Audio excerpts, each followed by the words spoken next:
నమస్తే. Welcome to స్వేచ్ఛ TV. ఈరోజు హైకోర్టు ఒక ఆర్డర్ పాస్ చేసింది. దాంట్లో బీసీల కులగణన చేయాలి అని చెప్పింది.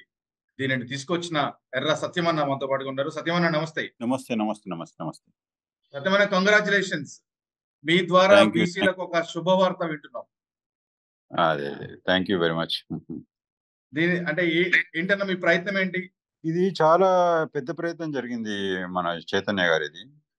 ఇది యాక్చువల్‌గా ఇది 5 సంవత్సరాల సుదీర్ఘమైన పోరాటం ఇది.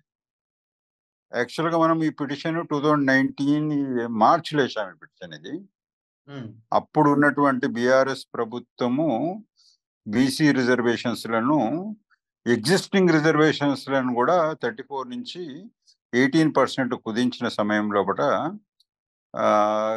అదర్ డిమాండ్స్‌తో పాటు అదేది ఆ జడ్జి తీసుకున్న నిర్ణయాన్ని ప్రొటెస్ట్ చేయడంతో పాటు అదేవిధంగా దీనికి శాశ్వత పరిష్కారంగా ఏదైతే చాలా కాలం నుంచి ప్రభుత్వాలు కోర్టుల మధ్య గేమ్ లాగా నడుస్తున్నటువంటి అంశం ఏది ప్రభుత్వమేమో తన రాజకీయ అవసరాల కొరకు రిజర్వేషన్లు పెంచినట్టు నాటకం ఆడడం, కోర్టులేమో ప్రాపర్ ఫార్మేట్ ప్రకారం లేవు, జనగణన లేదు, కులగణన లేదు, ఇది మీకు ఎట్లా ఈ శాతం ఎట్లా వచ్చింది అనేటటువంటి కోర్టులు వాపసు పంపించడము. ఇది దాదాపు 40-50 సంవత్సరాల నుంచి ఇది రొటీన్ ప్రాసెస్ అయింది. ఇది యాక్చువల్గా ఈ ప్రాసెస్ని అడ్డం పెట్టుకుని దాదాపు 70 సంవత్సరాల నుంచి ఈ అంశం మీద జడ్జిమెంట్స్ అన్ని ఏదైనా ప్రభుత్వాలు ఉద్దేశపూర్వకంగానా రాజకీయం కొరకు కానీ రిజర్వేషన్లు పెంచేటటువంటి ప్రయత్నం చేసినప్పుడల్లా ఈ సబ్జెక్ట్ వచ్చి వాళ్ళు తీసుకున్న పెంచిన నిర్ణయాలను కూడా కొట్టివేయడం అనేటటువంటి జరుగుతుంది. దీనికి ఒక శాశ్వత పరిష్కారం కావాలనే ఆలోచనతోటి 2018లో టీఆర్ఎస్ ప్రభుత్వం తీసుకున్నటువంటి రిజర్వేషన్ల తగ్గింపు మీద ఈ అంశాలన్నీ జోడించి 3 ప్రేయర్స్ మనం పెట్టినాము. అందులో ప్రధాన ప్రేయర్గా ఇది తీసుకొచ్చినాం. అది అయితే ఏమైందంటే అంతకుముందు 34% ఎవరి ప్రభుత్వం ఇచ్చిండమండి 34% అనేటటువంటిది 93 నుంచి కంటిన్యూ అవుతుంది. అది ఫస్ట్ 93 నుంచి ఎన్టీ రామారావు గవర్నమెంట్ 27%, ఆ తర్వాత కోట్ల విజయభాస్కర్ రెడ్డి ప్రభుత్వంలో కూడా 34% లోకల్ బాడీ రిజర్వేషన్స్ ఎగ్జిక్యూట్ అవుతుంది 93 నుంచి. 2010కి వచ్చే వరకు అప్పటి సుప్రీంకోర్టు ఏదైతే ఇందిరా సాహ్ని కేసులో వచ్చినటువంటి జడ్జిమెంట్కు కన్సిక్వెంట్గా 2013-14లో ఏవైతే లోకల్ బాడీ ఎలక్షన్స్ వచ్చినాయో దాన్ని కుదించి తగ్గించేటటువంటి ప్రయత్నం అనేటటువంటిది అప్పటి కాంగ్రెస్ ప్రభుత్వం చేయాల్సి వచ్చింది. అది వస్తే దాన్ని మేము పెద్ద ఎత్తున ప్రొటెస్ట్ చేసి అప్పుడున్నటువంటి ఇదే సుదర్శన్ రెడ్డి మీద అప్పుడు దాదాపు అటాక్ చేసినంత పనిచేసి డివిజన్ బెంచ్కు పంపించి అది చేసి ఎస్టోపెల్ సూత్రం ప్రకారం అంటే అమలులో ఉన్నటువంటి వాటిని తగ్గించేటటువంటి రైట్ అనేటటువంటి దేని కూడా ఉండదనేటటువంటి సహజ న్యాయ సూత్రాల ప్రకారము మళ్ళీ 34%ను మేము ప్రొటెక్ట్ చేసుకోగలిగినాం. అది ప్రొటెక్ట్ చేసుకున్న తర్వాత ఈ వచ్చినటువంటి నెక్స్ట్ టీఆర్ఎస్ గవర్నమెంట్ ఏం చేసిందంటే సుప్రీంకోర్టు జడ్జిమెంట్కి లింక్ పెట్టి ఉన్న 34%ను కూడా 18%కు ఏమాత్రము ప్రొటెస్ట్ కానీ అది ఏమాత్రం అనుకూలంగా చర్యలు తీసుకోకుండా అమల్లో ఉన్న రిజర్వేషన్స్ తగ్గించడానికి మాకు ఎటువంటి రైట్ ఉంటుంది అనేటటువంటి ఆలోచన కూడా చేసేటువంటి అవకాశం లేకుండా తనకున్నటువంటి దురుద్దేశంతో బీసీ రిజర్వేషన్స్ మీద తనకున్నటువంటి వ్యతిరేక వైఖరితోటి 18% కుదించడం అనేటటువంటి జరిగింది. అది ఇక దీనికి ఏంటిదంటే ఏ ప్రభుత్వం వచ్చినా ఈ సమస్యలు వస్తాయి, ఇది ఒక సిస్టమ్ లాగా తయారవుతుంది అనే ఉద్దేశంతో ప్రీవియస్ జడ్జిమెంట్స్ అన్నిటిని కూడా మనము కొల్యూట్ చేసుకొని 2019 మార్చిలో మనం బీసీ జనగణన అనేటటువంటిది ప్రధాన అంశంగా మనం అప్పుడు హైకోర్టులో పిటిషన్ వేసినాం. అది వేసిన తర్వాత అప్పుడున్నటువంటి టీఆర్ఎస్ ప్రభుత్వము దాన్ని కౌంటర్ కూడా వేయకుండా దాదాపు 4-5 సంవత్సరాలు పెండింగ్ పెట్టించింది. అది పెండింగ్ పెట్టించిన తర్వాత ప్రభుత్వం మారింది 2023 ఎండింగ్లో. మారిన క్రమం లోపల మనం దీన్ని మళ్ళీ పటలకెక్కించేటువంటి ప్రయత్నం చేసినాం. అది చేసే ప్రభుత్వం లోపల వీళ్ళకి ఏంటిదంటే పాలసీ ఏముంది అంటే సమగ్ర కులగణన అనేటటువంటిది పాలసీ పెట్టుకుంటూ 42% రిజర్వేషన్స్ అనేటటువంటిది మేనిఫెస్టోలో పెట్టిండ్రు. టెక్నికల్ గా అంటే అఫీషియల్ గా వీళ్ళు ఆ రకంగా పోయినరు. కానీ ఉన్న ప్రభుత్వం మాత్రం దానికి అనుకూలమైనటువంటి యాక్ట్స్ ఈ 9 నెలల నుంచి ఇంతవరకు చేయడం లేదు. అది చేయడం లేకపోతే మేము దాన్ని ఒకటి బయట ప్రొటెస్ట్ తో పాటు లీగల్ ప్రొటెస్ట్ లో భాగంగా దీన్ని ఫాలోఅప్ చేశాం. ఇది ఫాలోఅప్ చేసినప్పుడల్లా వీళ్ళు కౌంటర్ వేసేటటువంటి దశ ఎప్పుడు వచ్చినా కానీ మాకు 2 వారాల టైం కావాలి, 5 వారాల టైం కావాలి అని ఈ చెప్పి ప్రభుత్వం కూడా డ్రాగన్ చేసే ప్రయత్నం చేసింది. డ్రాగన్ చేసేటువంటి ప్రయత్నం చేస్తున్నారు. అంటే బీఆర్ఎస్ వాళ్ళేమో వాళ్ళు డైరెక్ట్ వ్యతిరేకం కాబట్టి వాళ్ళకి ఇబ్బంది లేదు. వీళ్ళకు పాలసీ ప్రకారము వీళ్ళు కులగనకు అనుకూలం కాబట్టి వీళ్ళు అవును, కామారెడ్డి ధైర్యంగా మేము డిక్లరేషన్ కులగనకు వ్యతిరేకం అనేటటువంటి చెప్పేటటువంటి ధైర్యం లేదు కాబట్టి టెక్నికల్ గ్రౌండ్స్ మీద సాగదీసేటటువంటి ప్రయత్నం అనేటటువంటి వీళ్ళు చేస్తుండేది.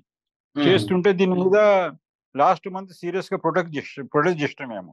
డైరెక్ట్ హైకోర్టు చీఫ్ జస్టిస్ ముందు వీళ్ళు మళ్ళీ పెండింగ్ పెట్టేటువంటి ప్రయత్నం చేస్తే చాలా సీరియస్ గా ఇది అన్ఫెయిర్ అని చెప్పి ఆర్గ్యుమెంట్ చేయాల్సినటువంటి దశకు వచ్చింది. అది ఈవెన్ హైకోర్టు చీఫ్ జస్టిస్ కూడా మా తీవ్ర స్వరాన్ని చూసుకొని వాళ్ళు ఇది కంటెంప్ట్ మీ మీద కోర్టు ధిక్కరణ చేయాల్సి వస్తుంది, ఈ రకమైన లాంగ్వేజ్ యూజ్ చేస్తున్నారు అనేటటువంటి విధంగా కూడా వాళ్ళు రియాక్ట్ అయ్యారు.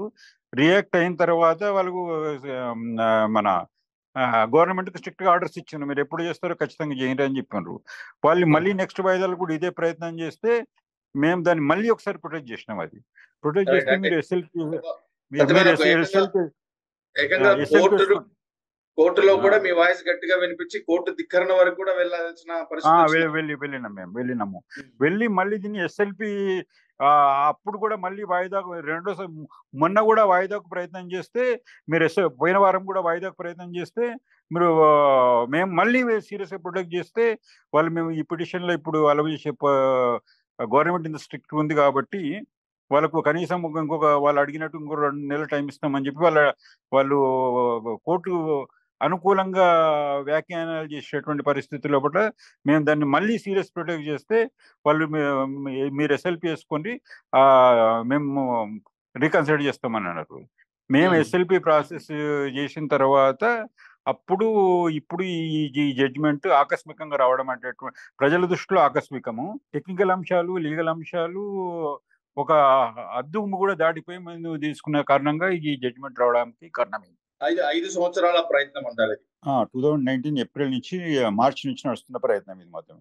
ఓకే, ఇప్పుడు ప్రభుత్వం ఆల్రెడీ కామారెడ్డి డిక్లరేషన్ పేరుతోనే అధికారంలోకి రాకముందే ఒక బీసీ జనగణన రిజర్వేషన్ 42% అమలు చేస్తామని చెప్పారు. ఇప్పుడు హైకోర్టు ఆదేశాల తర్వాత 3 నెలల్లో ఈ జనగణన పూర్తి అవుతుందా లేదా?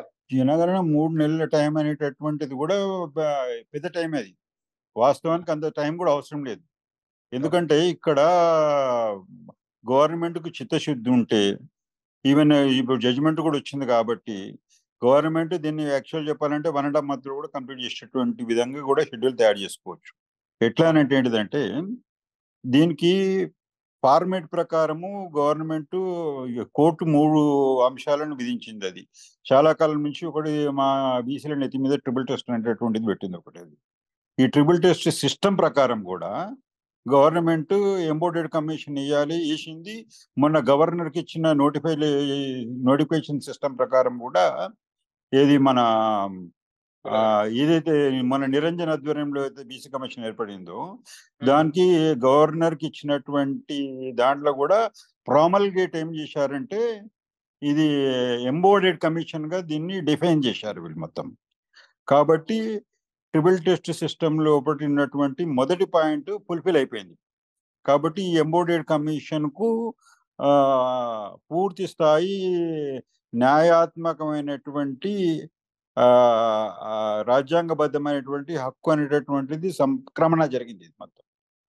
దీని తర్వాత వీళ్ళు చేయాల్సింది ఏంటిదంటే వీళ్ళకు ప్రభుత్వంకు కమిషన్ కు చిత్తశుద్ధి ఉంటే ఏంటిదంటే ఈజీ ప్రాసెస్ ఏంటిదంటే అర్జెంట్ గా ఇమ్మీడియట్ గా వీళ్ళు 2014లో ఆనాటి టిఆర్ఎస్ ప్రభుత్వం ఏదైతే సమగ్ర కుటుంబ సర్వే చేసిందో ఈ సమగ్ర కుటుంబ సర్వేను వార్డుల వారిగా గ్రామాల వారిగా మొత్తం డిస్క్లోజ్ చేయాలి, నోటిఫై చేసేయాలి మొత్తం.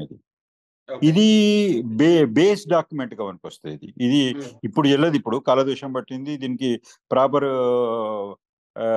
న్యాయాత్మక వాళ్ళు తెచ్చేటువంటి ప్రయత్నం ఎన్నడూ కూడా చేయలేదు కాబట్టి అది నడవదు. కానీ బేస్ డాక్యుమెంట్గా దీన్ని ఎన్యుమరేటర్స్ కు పనికొచ్చే డాక్యుమెంట్ అవుతుంది. దీని కొరకు ఏంటిదంటే విలేజ్ సెక్రటరీ నుంచి మన చీఫ్ సెక్రటరీ వరకు వీళ్ళలో ఎన్యుమరేటర్ ప్రాసెస్ అయ్యేటటువంటిది 1200 నుంచి 1500 మంది అధికారం ఉంటుంది. గతంలో జరిగింది, ఇది సమగ్ర కుటుంబ సర్వేలో కూడా జరిగింది. ఇది వీళ్ళను ఒక్కరోజు ట్రైనింగ్ క్యాంప్ పెట్టాలి. ప్రభుత్వం తెలుసుకుంటే 15 రోజుల్లో పెట్టొచ్చు, 10 రోజుల్లో పెట్టొచ్చు, 20 రోజుల్లో పెట్టొచ్చు. వీళ్ళని పిలిచి డాక్యుమెంట్ ఇచ్చి ఈ రకమైనటువంటి ప్రాసెస్ కు ట్రైన్ చేసేస్తే వీళ్ళు 15 రోజుల నుంచి 20 రోజుల్లో కూడా నెల రోజులు తీసుకున్నా పర్లేదు. అంత అవసరం కూడా లేదు. లెక్క ప్రకారము ఒక కట్ ఆఫ్ డేట్ అయింది. గతంలో 2014లో వాళ్ళు పెట్టినట్టు ఒక డేట్ డిక్లేర్ చేసి పబ్లిక్ ను మొత్తం అప్రమత్తం చేసి ఈ బేస్ డాక్యుమెంట్ తోటి ఆ రోజు డిక్లేర్ చేసిన రోజు వీళ్ళు సర్వే కంప్లీట్ చేయాలి.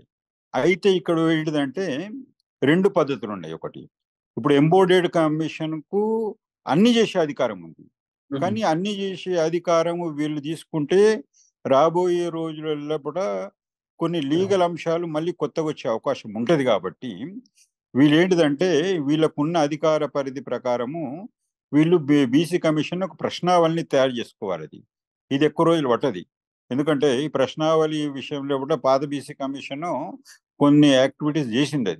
అది దాన్ని వాళ్ళొక రివ్యూ చేసుకొని 2-3 రోజుల ప్రాసెస్ లోపల అది కంప్లీట్ చేసుకునే అవకాశం కూడా ఉంటుంది. ఇది దీనికి ఆ ఎన్యుమరేటర్స్ ట్రైనింగ్ క్యాంప్ కు సంబంధం లేదు. ఇది మొత్తం ఎన్యుమరేటర్స్ ట్రైనింగ్ ఇచ్చే రోజుకు ఈ ప్రశ్నావళిని వాళ్ళు ఇచ్చినా సరిపోతుంది. ఈ ప్రశ్నావళి ద్వారా వాళ్ళు సర్వే చేసుకోవాలి. ఇది జిఐడి ద్వారా జరగాల్సినటువంటి ప్రాసెస్. ఇదంతా కూడా ఇది జిఐడి ద్వారా గతంలో చేసినటువంటి విధంగా చేస్తే ఈ ప్రశ్నావళి ఆ జిఐడి 2 లింక్ అయితే బీహార్ టైప్ సిస్టమ్ అనేటటువంటిది వచ్చేసేస్తుంది. ఆటోమేటిక్గా దానికి న్యాయాత్మక వస్తుంది. ఏ కోర్టు కూడా ఏమి చేసేటువంటి అవకాశం లేదు. తర్వాత అయితే సత్యనారాయణ గారు, ఇప్పుడు 3 నెలల్లో హైకోర్టు ఆర్డర్ 3 months లో కంప్లీట్ చేయాల్సిందేనా? మళ్ళీ ఏమైనా అవకాశాలు ఉన్నాయా? ప్రభుత్వంకి ఏం మార్గం లేదు. కాకపోతే దొంగదారి లోపల కొంతమంది పిటిషన్స్ చేసి డివిజన్ బెంచ్ ని అవన్నీ ఇవని చెప్పేసి నాటకం ఆడేటువంటి అవకాశం ఉంటుంది. కానీ ఇప్పుడు ఈ దశలలో కూడా అది కూడా సాధ్యం కాదు. ఎందుకంటే ఈ కులగణన జనగణన అనేటటువంటి సబ్జెక్టు కోర్టులో తీసుకొస్తున్నాయి దాదాపు 75 సంవత్సరాల నుంచి. వాళ్ళ కులగణన లేదు, జనగణన లేదు, రిజర్వేషన్ ఇస్తామనేటువంటి సబ్జెక్టు పబ్లిక్ సబ్జెక్టు కాదు, అది మన గవర్నమెంట్ సబ్జెక్ట్ కాదు.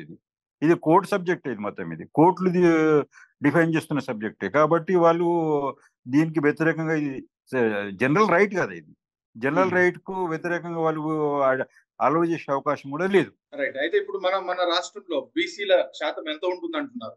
బీసీల శాతం ఏవో 60% ఉంటుంది ఏ లెక్కలో చూసినా కానీ. అది ఎంత రిజర్వేషన్ మనకి రావచ్చు? లెక్క ప్రకారం జనాభా ప్రకారం ఇవ్వాల్సిందే. 60 ఉంటే 60, 59 ఉంటే 59, 61 ఉంటే 61 రావాల్సిందే.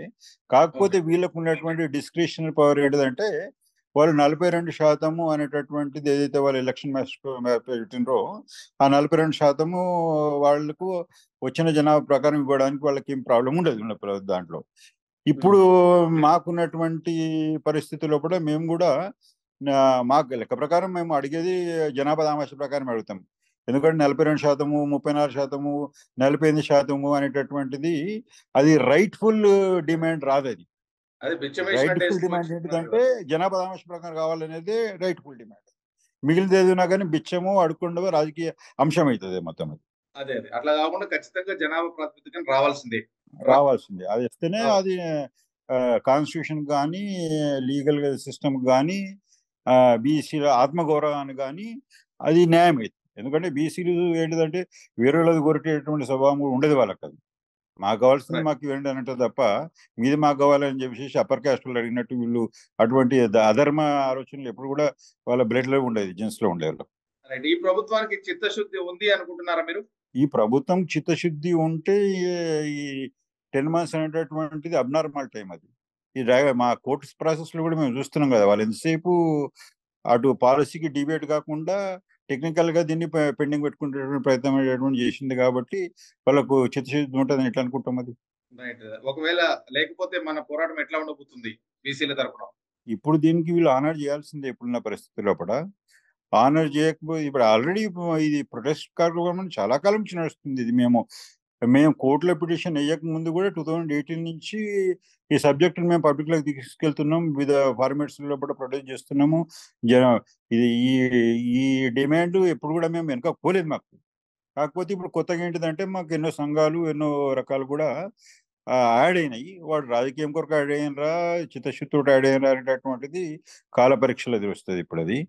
ఇప్పుడు ఉన్నటువంటి పెద్ద కుట్ర కూడా చేస్తున్నారు. ఇప్పుడు ఈ సబ్జెక్ట్ మీద రాజకీయకరణ చేసుకొని బీసీ మూమెంట్ హైజాక్ చేసి హైక్ చేయాలనేటటువంటి ప్రయత్నాలు కూడా జరుగుతున్నాయి. కాబట్టి ఇంకా పోరాటం అనేటటువంటి హై లెవెల్ ఉంటుంది.